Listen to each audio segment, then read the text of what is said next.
I finally am getting rid of my old MacBook Pro from 2015 and getting something that not only can I edit on the go, but also game on the go. And the best part is, it's not going to break the budget.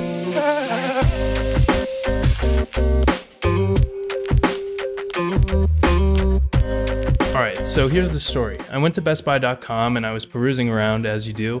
And if you don't know about bestbuy.com, I don't know what you're doing, but obviously they have a open box / refurbished section, and I like to check it out from my local store every once in a while just to see if they have anything good in terms of price drops.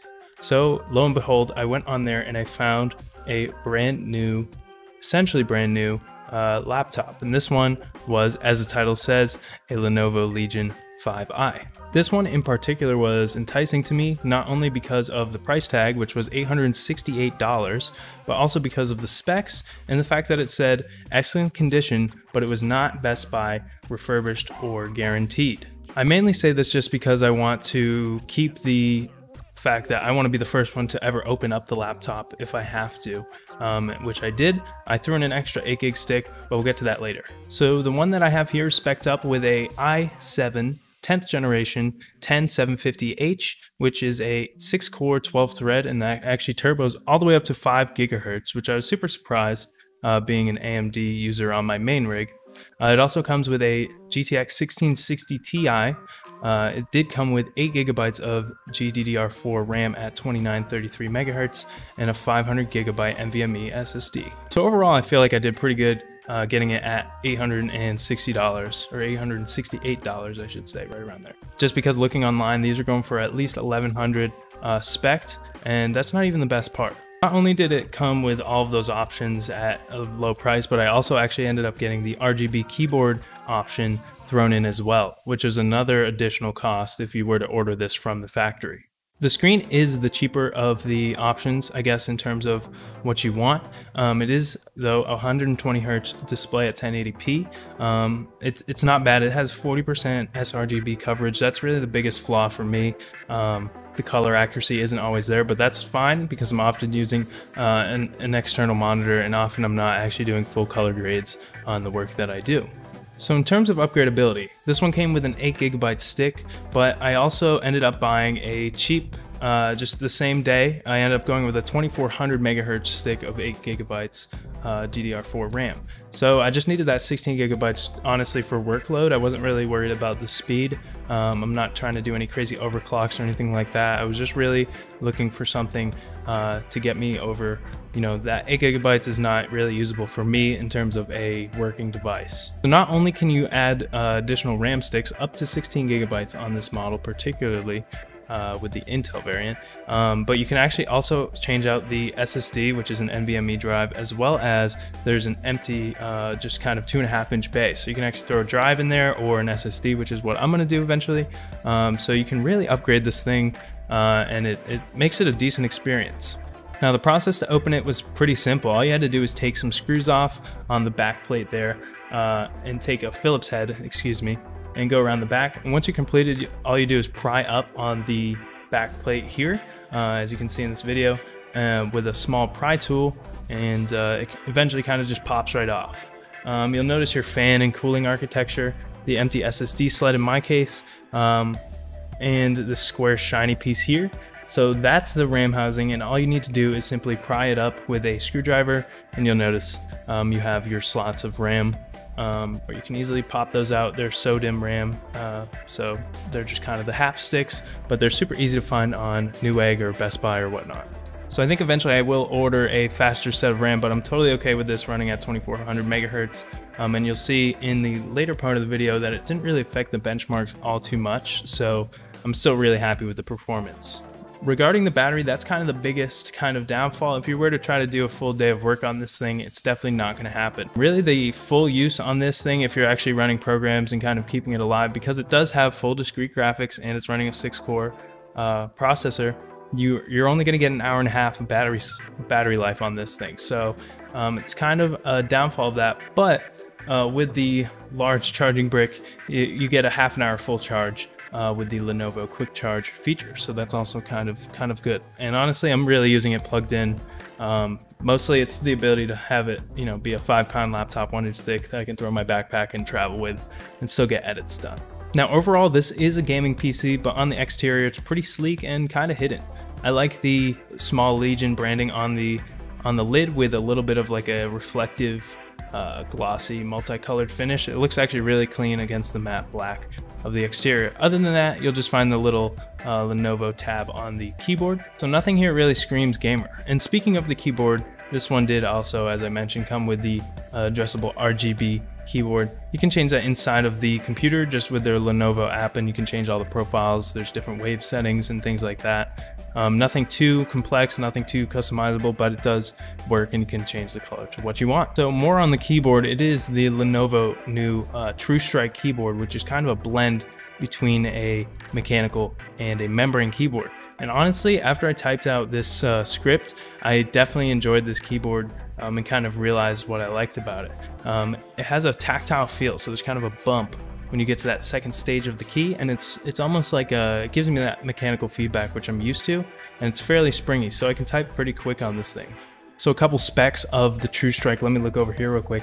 It has a 100% anti-ghosting capabilities, sub-millisecond response times, and soft landing switches, resulting in hair trigger accuracy, and feel the keys travel via its second transition curve design. So that's kind of what I'm talking about, where you can really feel the bump as it kind of actuates the button.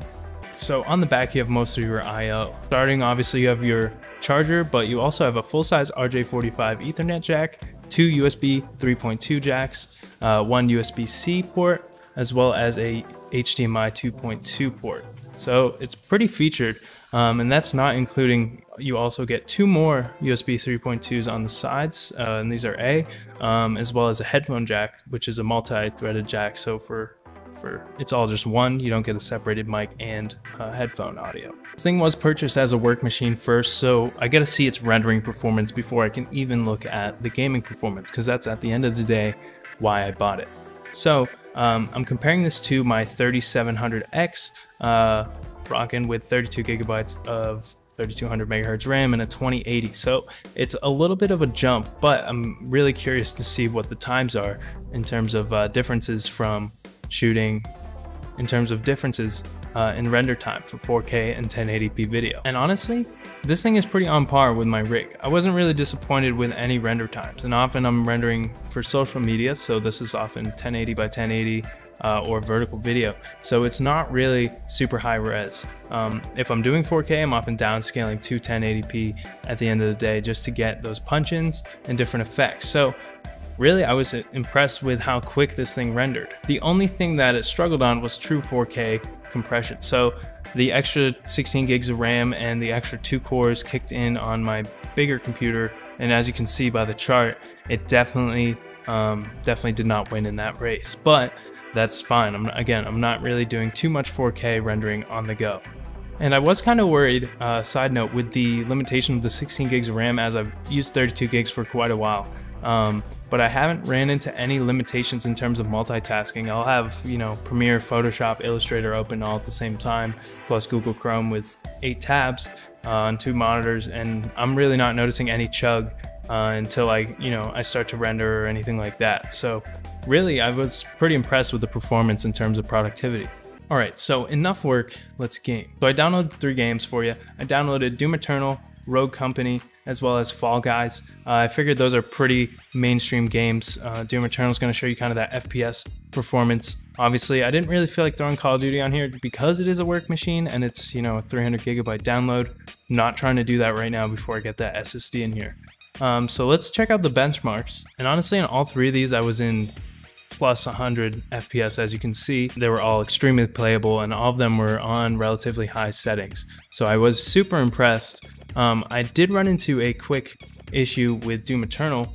Side note, if you have NVIDIA, you have to turn off your in-game display or in-game overlay for it to kind of work. In terms of if you want more than 30 FPS, I had to turn this off, and then I was, 260 FPS for gameplay. So it was a good handy note to have. So yeah, rest assured this thing's definitely going to get you your gaming fix on the go, or if this is your main rig, it's definitely going to handle most, if not all, games on high settings at 1080p, and you're getting, you know, at least 120 FPS on your monitor. So that's awesome. It's a great gaming experience overall, and definitely would recommend it for gaming. So overall, would I recommend this laptop? Well, after this review, I'm pretty sure you can kind of guess my answer. I got it about $200 to $300 off of MSRP. I would highly recommend this laptop, especially if you can find it open boxed at your local store, or if you get it, you know, right under 900 bucks. It's a really nice sweet spot. And you know, before you know, $1,300 to $1,500 gaming laptops, you know, this is something super happy with it, and I'm definitely not really disappointed. And I get buyer's remorse quite a lot, even though I'm into tech and watch a lot of videos. Still get buyer's remorse. It's a thing. Alright folks, so that's my review of the Legion 5i, and as you know, I used this professionally for about 2 weeks before I did this review, so I'm using real life benchmarks as well as the data that I brought to you with the renders and the gameplay. And as always, if you guys like this video, drop the like down below, as well as hit subscribe if you're new here, and you know, drop a comment. Do you have the Legion 5i? You know, what are you playing on it? I'm actually curious. I've been kind of like scattered because I'm like, oh, you leave the cave of Call of Duty and you're like, wait, there's other games. And you're like, wow. But, you know, that's kind of how it is for me anyway. You know, you get sucked into a game for a little while and you leave and you're like, wait, there's other games. So I hopped on Rogue Company. I keep forgetting the name. I keep thinking Shadow Legends, Rogue Company. But either way, I've been playing that. It's actually a lot of fun. Again, don't forget to drop the sub. Hope you guys enjoyed this video. This has been Matt, and as always, peace.